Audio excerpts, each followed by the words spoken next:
Hi friends, welcome to RST Healthy Kitchen. For more videos, subscribe my channel. வாங்க வீடியோக்குள்ளே போகலாம். இன்றைக்கி பார்க்க போகிற வீடியோ என்னென்னா ஹைதராபாத் ஸ்டைலில் முட்டை மசாலா பார்க்க போகிறோம். ஸ்கிப் பண்ணாமல் பாருங்கள், அப்போ தான் புரியும்.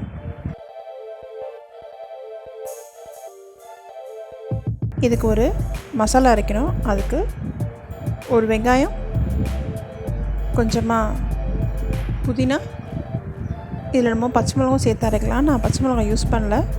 உங்களுக்கு வேணும்னா 2 பச்சை மிளகாய் யூஸ் பண்ணிக்கலாம். யூஸ் பண்ணிவிட்டு தனியாக அரைச்சி வச்சுக்கோங்க. இப்போது அடுப்பில் ஒரு கடாயை வச்சு 2 டேபிள் ஸ்பூன் எண்ணெய் விட்டுருக்கோங்க. நம்ம அரைச்சதை அதில் சேர்த்துட்டு பச்சை வாசனை போகிற வரைக்கும் நல்லா வதக்கிக்கலாம்.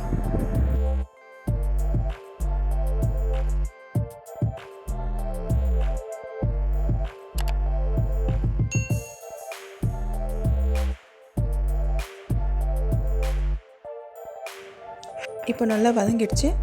இப்போ நம்ம அதில் தேவையான உப்பு, 1 ஸ்பூன் மிளகாய்த்தூள், 1/4 ஸ்பூன் சீரகத்தூள், 1/4 ஸ்பூன் மஞ்சத்தூள், கொஞ்சமாக இஞ்சி பூண்டு பேஸ்ட்டு சேர்த்துட்டு நல்லா கலந்து விட்டுக்கோங்க.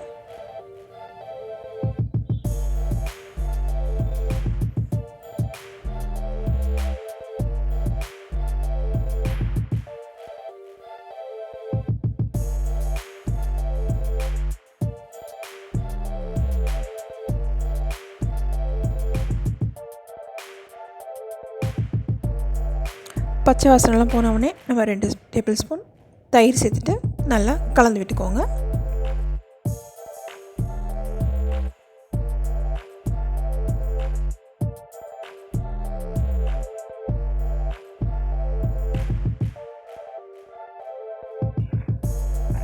இப்போது ஒரு 1/2 டம்ளர் தண்ணி ஊற்றி அதை நம்ம இப்போது கொதிக்க விடலாம்.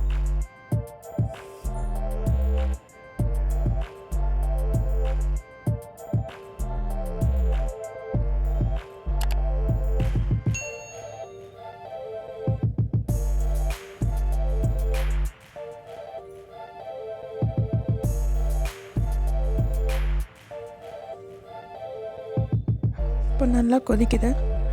கொதித்து அந்த மசாலா அதெல்லாம் அந்த பச்சை வாசனைலாம் போகிற வரைக்கும் நல்லா கொதிக்க விடுங்க.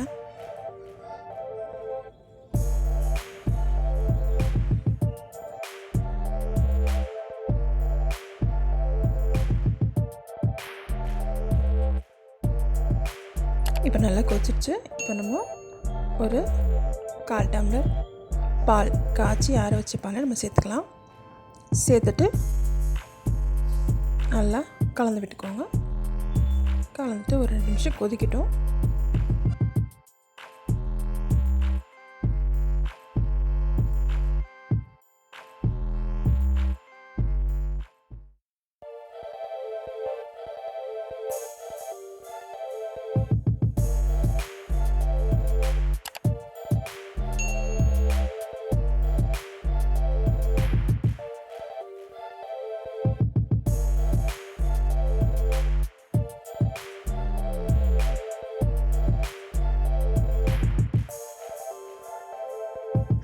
வாசனைக்கு கொத்தமல்லி சேர்த்துக்கிட்டு ஒரு தடவை கலந்து விட்டுக்கோங்க. இந்த ஸ்டேஜில் நம்ம இப்போது முட்டையை சேர்த்துக்கலாம். வேக வச்சு முட்டையை சேர்த்துக்கலாம். நான் இன்றைக்கி நான் உடச்சி தான் ஊற்ற போகிறேன்.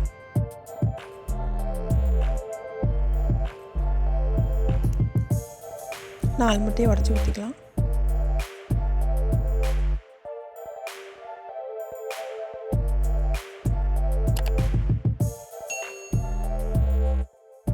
இப்போ அதை அப்படியே மூடி வச்சு சிம்லேயே வேக வைக்கலாம். இப்போ நல்லா வெந்துடுச்சு.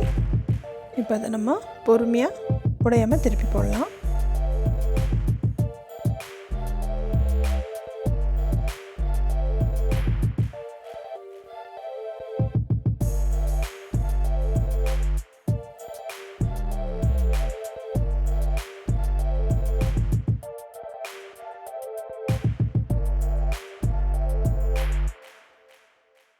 அவ்வளோதான், ரெடி ஆகிடுச்சு சுவையான ஹைதராபாத் ஸ்டைல் முட்டை மசாலா. இது உங்கள் வீட்டில் செஞ்சு பாருங்கள். செஞ்சு பார்த்துட்டு உங்கள் ஃபீட்பேக் சொல்லுங்கள். இது மாதிரி வீடியோஸ் உங்களுக்கு வேணும்னா என் சேனலை சப்ஸ்கிரைப் பண்ணுங்கள், லைக் பண்ணுங்கள், ஷேர் பண்ணுங்கள், கமெண்ட் பண்ணுங்கள். தேங்க்ஸ் ஃபார் வாட்சிங்.